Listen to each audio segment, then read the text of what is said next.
Dahil bibihira kami makumpletong grupo, napagpasyahan namin na pumunta sa mas masukal na gubat para maghanap ng mga kakaibang hayop at insekto. Hindi pa nga kami masyadong nakakalayo, nakahanap kaagad kami ng isang slug. Nakakadiri lang hawakan kasi medyo slimy. May especie ng ahas na kinakain yan. Ito naman sunod natin na nakita, isang green crested lizard. Nagiging ganyan ang kulay niya, medyo nagbabrown pag nai-stress na, kaya papakawalan agad namin. Yan naman pala ay insectivore, kaya ang mga kinakain yan ay karne. Char. Siyempre mga insekto, kaya nga insectivore.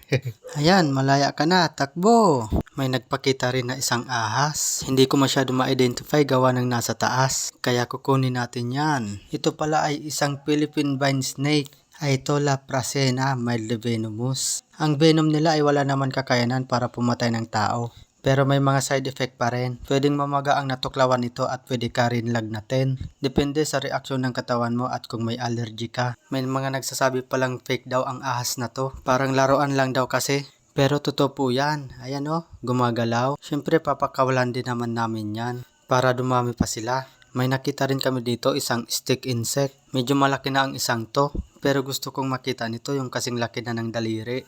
Oo, lumalaki sila ng ganun kalaki. Ang kinakain pala nila ay dahon. Ayun, lumipad na. Ay, bahala ka nga. Nakakita rin kami dito ng gagamba. Pinagkakakitaan namin to ng elementary pa kami eh. May nadaanan pa kami dito isang Weber ant. Ang sisipag, 24 oras nagtatrabaho. Kung may kaaway ka, ito magandang ibigay sa kanya. Sa muka. Char. Pero ang iba kinakain ng itlog niyan. Nakakita rin tayo dito ng malaking tipaklong. Maliit lang tingnan sa camera pero kasing laki yan ang hinlalaki ng kamay ko. May nanginginain din ditong fruit bat. Pinabalik-balikan niya tong tibig kung tawagin sa Tagalog. May nakita rin kami ditong wasp. Kahit pala gabi nagliliparan sila. Kaya umalis agad kami dyan, mahirap na baka matinik. May meeting yata ang mga suso na to oh. Nagtipon-tipon sila sa isang lugar. Sa ibang lugar kinakain yan. Pero pas ako dyan. Itong dalawa naman sa taas oh. Napaaga ang Valentine sa kanila oh, nagde-date agad. Sana all. Ito naman oh, may mga mabahong pagtitipon-tipon.